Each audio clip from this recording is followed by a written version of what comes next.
இது eco friendly அப்படிங்கிறத ம், வந்து ம். பார்த்தீங்கன்னா, நான் வந்து இது வாஷ் பண்ண அதில இருக்கிற எல்லாமே பார்த்தீங்கன்னா, இந்த ஃப்ரூட்ஸு, நட்ஸ் இந்த மெடிக்கல்ஸ் எல்லாமே மருத்துவம் தான் பார்த்தீங்கன்னா.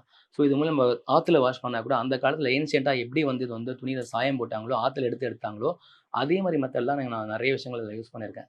ஸோ அப்ப பார்த்தீங்கன்னா, எனக்கு வந்து இது அந்த காலத்தில ஈகோ ஃப்ரெண்ட்லி தான் எல்லாமே பார்த்தீங்கன்னா. இதில வெளிய போற எல்லா கசடு எல்லாமே பார்த்தீங்கன்னா, அதில இருக்கிற எந்த ஒரு ராப்டெக்ஸ்க்கும், பூச்சி இதுக்கு, தவளைக்கு எதுவுமே எந்த ஒரு ப்ராப்ளமும் வராது. ஸோ அதனால இது ரொம்ப ரொம்ப ஈகோ ஃப்ரெண்ட்லி. அந்த காலத்தில இப்படி தான் வந்து பாரம்பரியமா வந்து துணிகள வந்து வண்ணத்த இப்படி தான் இட்டாங்க பார்த்தீங்கன்னா. ஸோ ம். அத நான் ரிசர்ச்ல வந்து இன்னைக்கு வரை டெக்ஸ்டைல்ல ஃபாலோ பண்ணிட்டு வரேன். ஸோ அதே தான் என்னோட ரிசர்ச்ல நான் இன்னைக்கு சொல்லிட்டு வரேன். ஸோ அது எப்படியாச்சும் வந்து தங்கலான்ல கொண்டு வரணும்னு நெனச்சேன். ஸோ ரஞ்சித் சார் வந்து பார்த்தீங்கன்னா, அது கம்ஃபர்ட்டா எனக்கு இந்த பிளேஸ் நெறைய குடுத்தாங்க. இது ஒர்க் பண்றதுக்கு வந்து. ம், ம். "நீ என்ன வேணா பண்ணுடா. ஆனா நல்லா பண்ணுவ தெரியும்ன்னு" சொல்லிட்டு ஒரு நம்பிக்கையான ஒரு வேர்ட் குடுத்தாங்க.